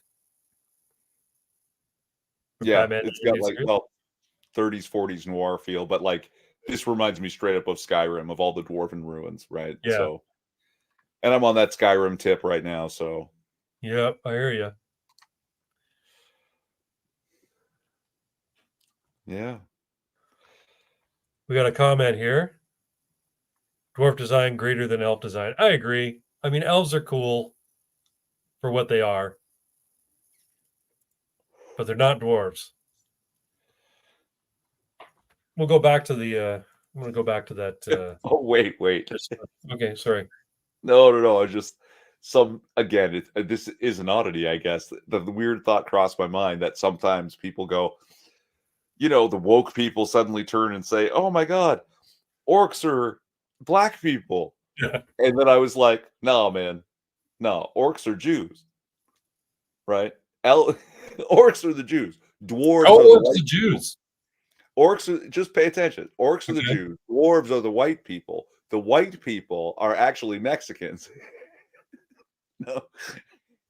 And who are the elves then? Asians. Come on. Oh, okay, yeah. They got the curved swords. Yeah, okay, I can see that.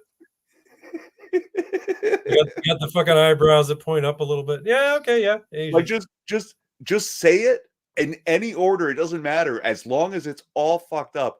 Just to throw off the woke people. Yeah. As long as white people don't represent white people, oh yeah, the confusion will be endless. The dwarves are the white people. All right, let's try and rationalize this then, okay? White people are inventors. White people are engineers.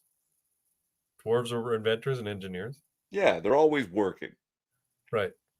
And if elves are Asians, that makes sense because a lot of the art style depicted in elvish, elvish fiction and literature and stuff has a very kind of elegant style. It features a lot of like pastoral scenes and natural elements like waterfalls and grottos and rivers and shit like that.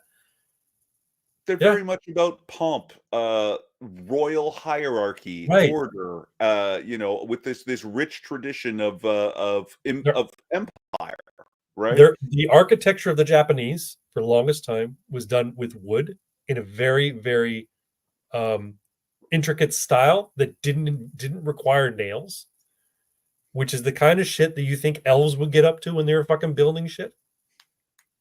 You know what I mean? Because they have all the time in the world to fucking do it.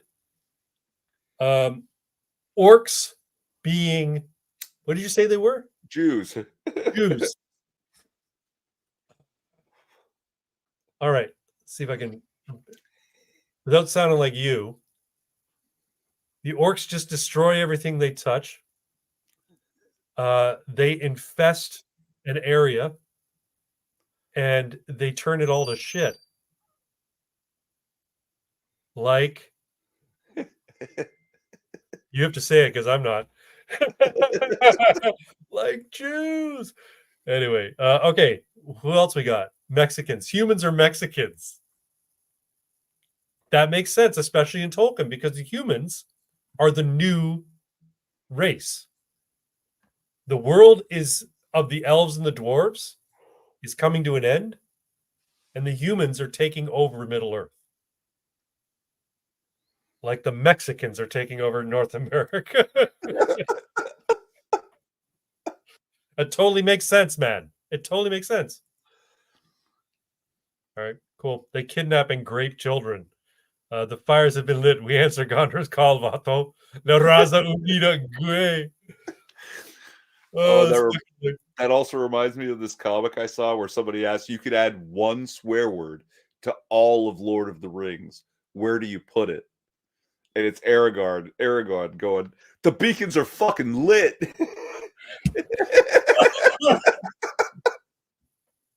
That fucking works. That's awesome. That's awesome. We have a lot of fun on this show. Too much. We got quite a few watching tonight. Hey, folks, I'm seeing a lot of comments from Pox and Six, and really that's it. We have one from Douglas. So thanks. If you are here watching, please chime in. Make yourself known in the comments. We'd like to interact with our audience. And yeah. I once again am Craig Bragg with my nuts out, and this is Mr. Irving Twin. He's a Nord extremist. Skyrim belongs to the Nords. It surely does. See, okay, you were talking before how you're playing Skyrim and you're playing on survival mode and how you can fucking freeze to death. But so now one of the adaptations that the Nords have, you know how every race has their own little thing, like because you'd have their claws and stuff. They can see better at night. Do the Nords have a resistance to cold? So do you still get that in the hardcore mode? Yes, actually. It translates directly to resistance to cold temperatures as well. So you get a longer time, a slower decline of your body temperature. But yeah. That's cool. But you still need to be prepared, like, because the weather's not standard. No. Like not just from place to place, but you could be standing somewhere going, okay, it's not that bad. And then the wind picks up and the temperature plummets. Yeah. And now you're freezing to death. And it's And like, then oh, you shit. you say, I could walk another 10 miles to get to the bridge, or I could just cross here at the river.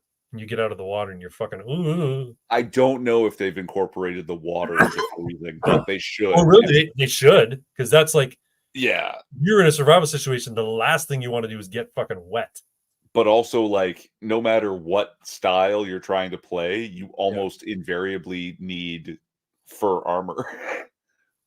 Because fur armor has a way better heat retention and warmth rating than everything else. There's nothing that compares to it. Absolutely. I want to share something with you real quick. See if I can find it. You ever go to Hero Forge? No. Hero Forge is a cool. Familiar, though. Yeah, Hero Forge is a cool little website where you can design your own miniatures and build them, and you can get 3D files and print them yourself. I'm going to share. I should be logged in. Am I? They got a sale on right now, buddy.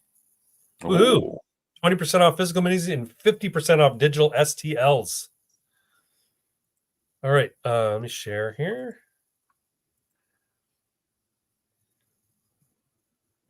So we were talking about this before.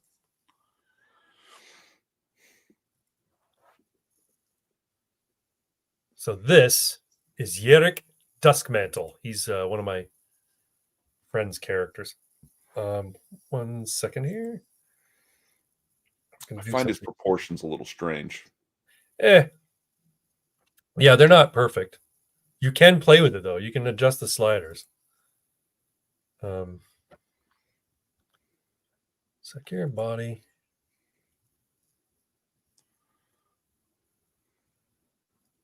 Yeah, you can change the. So, for instance, I can make his arms thinner. Yeah, but what about the length? Length of the arms? Yeah, length of limbs and stuff. Whoa. Yeah, you can adjust it. Muscular. I can make him buff. How but about this guy's like a thief, right? So I'm trying not to make him too. I can make his legs longer. Just a touch. Where is it here? Lower. Oh, that just raises that head. Height. Here we go. That changes his overall size. Oh yeah, no, that's not right. Yeah, he's human species, so he's average height. He's probably going to be, if I were to calculate, he's probably 7 heads tall, which is average. You can make him taller. 3, 4, 5. So this is Yerrick Duskmantle. Save him. I'm going to open. Show you the other guys I've got. My group I'm playing tomorrow.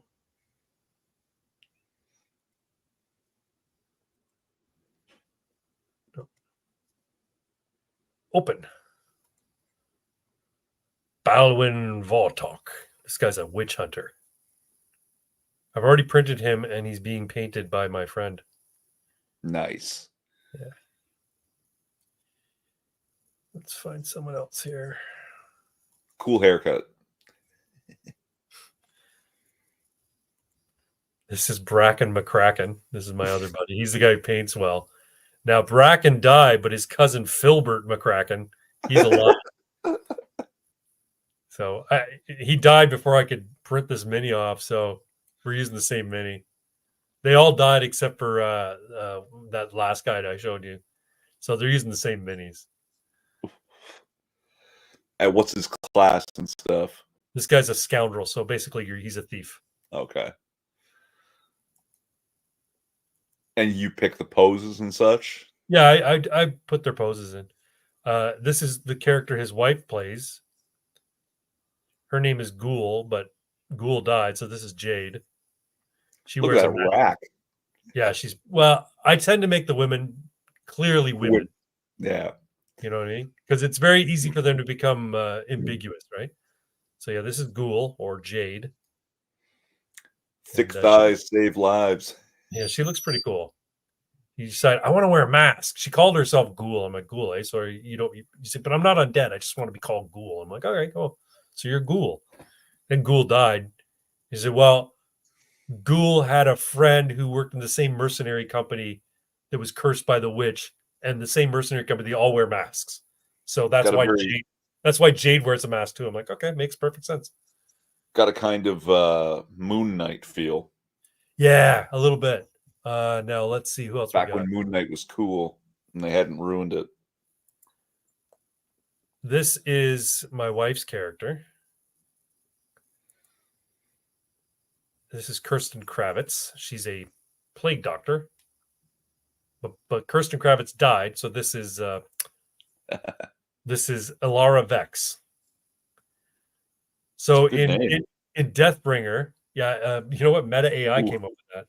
In Deathbringer, there's no you don't lay on hands to heal people. Like there's no priest who can say cure light wounds and fucking heal you. You get healed through magical potions, or you get healed by a surgeon. And plague doctors are kind of like alchemists, surgeons. So that's why she has a meat cleaver. Because if she has to do surgery, she has to cut off your fucking leg because it's gone gangrene. Then she has to cut off your leg, and so she's got a potion there.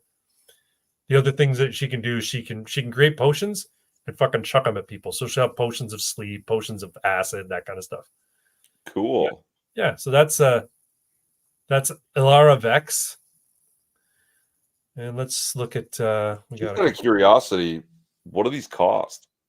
The STL files cost $7.99, so not too bad. And this is my buddy. This guy's cool. I really like this guy. I spelt his name wrong though. This is Logan Wolfsbane. He kind of looks like a dwarf just by the beard and shit, but he's human. Yeah. You sure his name's not Ragnar Lothbrok? I know, right? Yeah, he's Logan Wolfsbane. My buddy Jay, all of his characters are called Wolfsbane. They're like a family.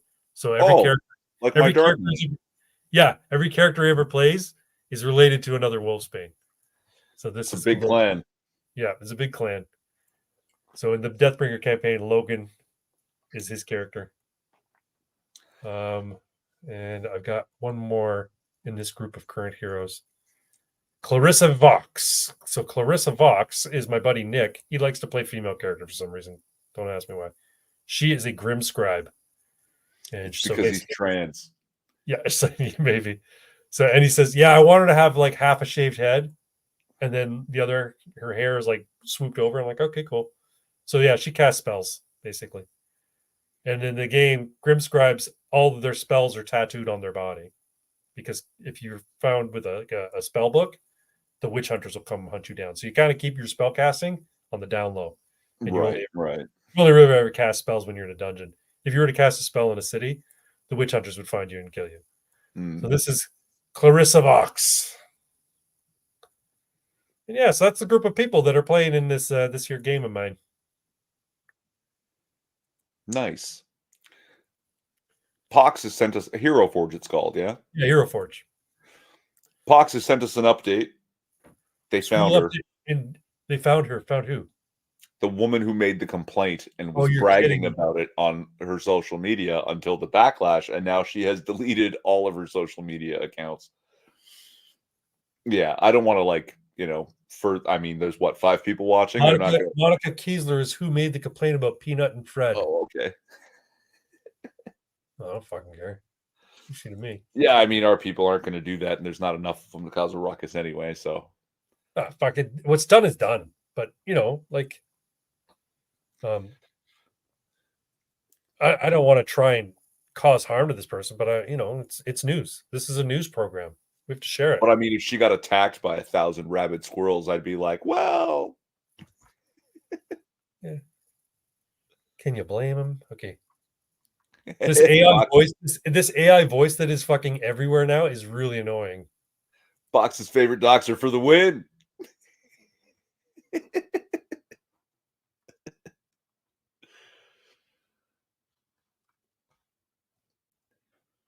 So what are you reading? Listening? Oh, I didn't share it because I'm a dummy. Sorry. 1 sec. I'm a dummy. Here we go. This is Monica Kiesler. She's the reason we lost these two beloved babies. Kind of looks like a cunt. Oh, yeah, this girl eating a waffle. Eating the peanuts. Oh, Freddy.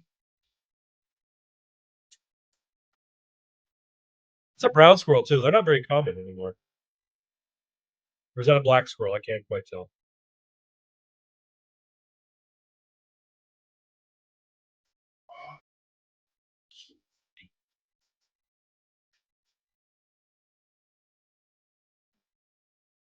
Making with peanut. It's in good shape.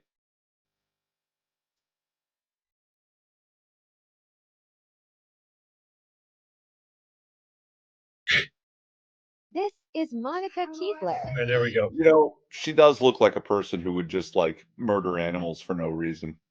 Yeah, she looks like a bit of a cunt. Not gonna lie. Even the gross you were saying that he's in he does the butt stuff. Is that right? Unconfirmed. Okay, I was just saying because he doesn't look gay. He's got a girlfriend. Because the girlfriend's like when you see the stuff when they talked about it, she was crying about losing Peanut because I think they live together. They're like in a committed relationship. Even the gross tatted girl looks more natural. Yeah, his girlfriend. They're eating the waffles with him. Yeah, she looks like a skinwalker pretending to be a lady. Yeah, you get those fucking glasses. I bet you she looks like They Live. That's the name of the movie. I forgot the other day. I couldn't remember it. Great movie. All right. You got anything else you want to talk about tonight, Mr. Twin? Oh, so it got far less attention, but JD Vance on Joe Rogan was great, actually. Yeah, I caught the first I caught about 3/4 of it. Yeah, he comes off as a just a regular dude. Yeah.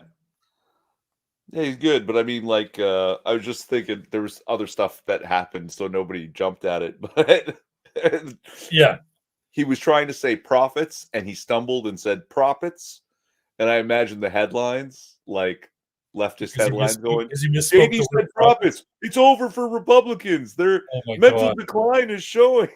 Yeah, that's it. Oh, never mind. Biden calling Trump supporters garbage. Yeah, that's sort of Mark Cuban coming out and calling, saying all the women who Trump surrounds himself with are stupid. Not strong. No, he said he doesn't surround himself with strong, intelligent women. He never said they were stupid. Yeah, that's right. And weak. He just said they're mediocre, really. Right. Yeah, I mean, there's the new documentary coming out. Thank you, Dr. Fauci. Who's making that? I can't remember, but apparently it proves that basically the man's a fucking criminal and has been for some time. Oh yes, yeah. He was criminal. He was criminal when he was in charge of the AIDS. Oh yeah, but now like all the evidence collected in one place. So if you get a chance, I'm not sure when it's releasing, but thank you, Dr. Fauci is what it's called. But there was actually a Canadian politics thing that I had recalled. So in BC, their provincial election. BC's been, especially provincially, a straight up NDP stronghold for quite some time now. Yeah. Their Conservative Party didn't win, but they got over 1 million votes and bunches of seats. So they're, like they just skipped Liberal and went straight to Conservative over there. Good. So they're still the what do they call that? The opposition, but it's pretty pretty good. Like it was fairly close in seat numbers. And I'm wondering if some sort of craziness like that might be important for the next federal election and maybe the chances for the PPC. I don't know about seats, but if people out in BC at the provincial level are starting to vote conservative, maybe there's going to be a bunch of people going, I don't care who wins. I'm just voting Well, PPC. it's not Liberal and it's not NDP. Yeah, here's the thing. Like, I think what Jagmeet is doing with, basically continuing to prop up Justin Trudeau, despite the fact that he's grossly unpopular, even amongst his own party loyalists, is really going to hurt NDP across the country. People are like, fuck these guys, fuck Jagmeet Singh. Even, sure, NDP at the provincial level is not the federal level, but they're closely linked. They're tied together, so can't give them any more power. And of course, there was that stuff happening where the NDP was propping up the Liberals. As soon as they threatened to pull their support, the Bloc Québécois stepped in and said, "Well, we'll support them." And something stuck out in my head there about, wow, politicians in Canada do absolutely nothing for Canadians. No. They only do things to protect their own fucking jobs. That's right. Yeah. Right. That's it. I mean, Canada is the perfect example of when you talk about the shibboleth that is government and how it exists only to perpetuate itself and grow larger. Canada is the perfect example of that. Over the last 50 to 75 years, the Canadian government has become more ubiquitous in everybody's lives. It's insinuated itself into everything we fucking do. And as a result, we as Canadians, when you account for sales taxes, property taxes, income taxes at every level, and all the other fees that we pay to the government for one or more things, we pay over 50% of the money we make goes to the government. So essentially, we all work for the government. Never mind the fact that the federal government is the largest single employer in Canada. It employs more people than any other organization in the entire fucking country. We are officially a de facto socialist communist country. Well, I mean, think about this. At the federal level, for 40 odd million people, 42-ish, we have 338 MPs, right? Yeah. Yeah. With 10 times almost the population of the United States, they have 538. Yeah, exactly. Federal Congress people. Isn't it 270? If you count the Senate. Yeah. No. Just Congress people. It's like 530 something. Isn't it 270 in Canada? No, 270 to win. 270 win is electoral college in the U.S. Right. But 338 is the number of ridings at the federal level in Canada. And they have 538 Congress people, I think. Or 500 and something Congress people. I'm not sure how many. But like not double for 10 times the population. Oh, no, it's ridiculous. Yeah, it's ridiculous. Yeah, we're fucked. But you know what? Things can always change. You know what? The only constant in the universe is change. Things are constantly changing, and sometimes they may look like it's getting bleak. But you know what? Tomorrow's another day, and I think the universe tends towards justice, and I think the universe tends towards truth. I think the Logos requires that, and I think we all need to remember. We're not going to do no one tells jokes anymore because lately they've been pretty fucking awful. So I'm going to move right to final thoughts, folks. We're going to call it a night because we're coming right up on 2 hours. I'd like you to stick around though, please, because I made an outro video at the very end. When I end the live stream, there'll be a short 13-second outro video that I'd like you to watch. I hope you stick around and watch it all. But here's my final thoughts. It's a common phrase people say, within you, there are two wolves. Well, within Mozart, there were 10 or 11. And that's why they called him Wolfgang. And that'll do it, folks. Mr. Twin, you have any final words to say to everybody? No, I think you said it all right there. All right, then. Good night, folks. We'll see you next week over on Mr. Twin's channel for the Casual AF live stream. I hope you all had a good time. Thanks for popping in. Thanks for all your comments and your participation. And once again, if you are not subscribed, please consider subscribing to the channel. I post a live stream every other Saturday, and I also do periodically little short form videos in the car when I'm taking the puppies to the park. But yeah, I enjoy doing this. This is catharsis for me, and I have a lot of fun, and I hope you do too. Good night, folks. Skyrim belongs to the Nords.